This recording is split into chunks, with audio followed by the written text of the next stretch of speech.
दिव्या को देखने लड़के वाले आए हैं, लेकिन उनकी बातों से लग रहा है कि वो लंबी लंबी फेंक रहे हैं। हमारे यहाँ 5 कार हैं, 7 बाइक्स हैं, फिर भी हम बस से आए हैं। वो क्या है ना कि हमें दिखावे का बिल्कुल शौक नहीं है। बड़ा नेक ख्याल है बेटा। लेकिन खुद की गाड़ी में बैठना दिखावा थोड़ी ना होता है। अरे हम दिल्ली से आए हैं, वहाँ पोल्यूशन बहुत है ना, तो हम गाड़ी में नहीं निकलते हैं। हाँ, ये उससे भी बड़ा नेक ख्याल है बेटा। लेकिन अगर आपको पोल्यूशन की इतनी चिंता है तो घर में 5 कार और 7 बाइक क्यों रखी है? अरे इतने पैसे हैं, फुर्सत में क्या करेंगे, कुछ ना कुछ खरीद लेते हैं। अभी पिछले ही हफ्ते एक हेलीकॉप्टर खरीदने का सोच रहा था। तो क्यों नहीं खरीदा? अरे उसके पंखे हवा ज्यादा देते हैं, हमारी माँ को ठंड बहुत लगती है ना, अब बुजुर्गों का ध्यान रखना पड़ता है ना। अरे वाह वाह, ये तो बहुत बड़ा ऊंचा और नेक ख्याल है। हम कैसे मान ले कि ये लोग झूठ नहीं बोल रहे हैं? अरे हमारा परिवार झूठ नहीं बोलता।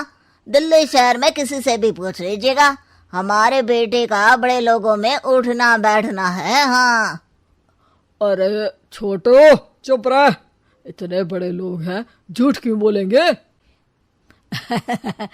हमारी फैक्ट्री है, और ऐसी फैक्ट्री कि यहाँ ग्राहक आया, इधर सामान बनाया जल्दी जल्दी, और हम हर काम ना जल्दी करते हैं। हाँ वही तो, तब जल्दी जल्दी अपनी बेटी का हाथ हमारे बेटे के हाथ में दे दीजिए।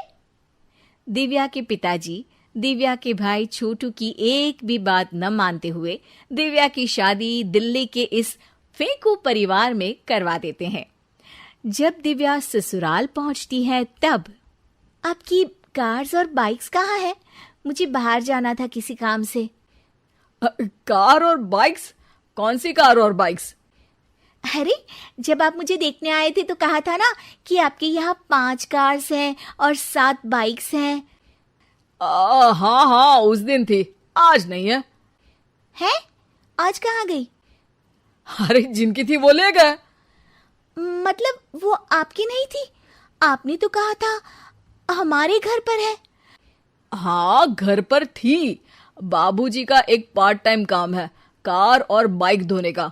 उस दिन घर पे 5 कार और 7 बाइक्स थी तो बोल दिया था। अरे झूठ थोड़ी ना बोला है, जैसा था वैसा बोल दिया।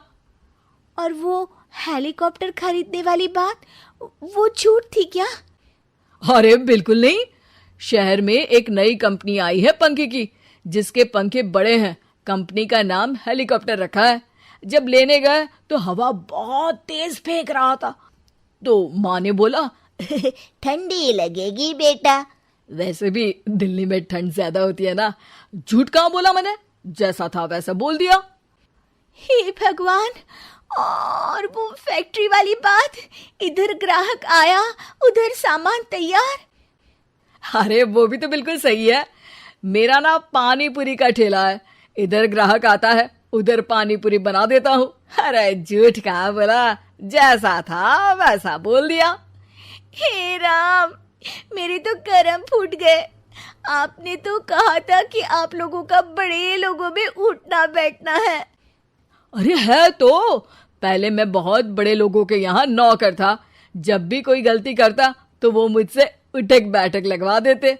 हो गया ना बड़े लोगों में उठना बैठना। दिव्या अपने साथ हुए धोखे पर रोने लगती है और ठान लेती है कि वो ससुराल वालों को लाइन पर लाकर ही रहेगी और उनकी ये झूठ बोलने वाली आदत छुड़वा कर रहेगी। आप लोग खाने में क्या लेंगे? करेला खा लूंगा। अरे मुझे तो टिंडे खाने हैं। कद्दू खाऊंगा। अच्छी बात है, खाने की टेबल पर मिलते हैं। शाम को जब सब खाने की टेबल पर मिलते हैं तो सब देखते हैं कि टेबल पर प्लेट्स में एक पूरा और कच्चा कद्दू रखा है, कच्चा करेला रखा है और कच्चे टिंडे भी रखे हैं।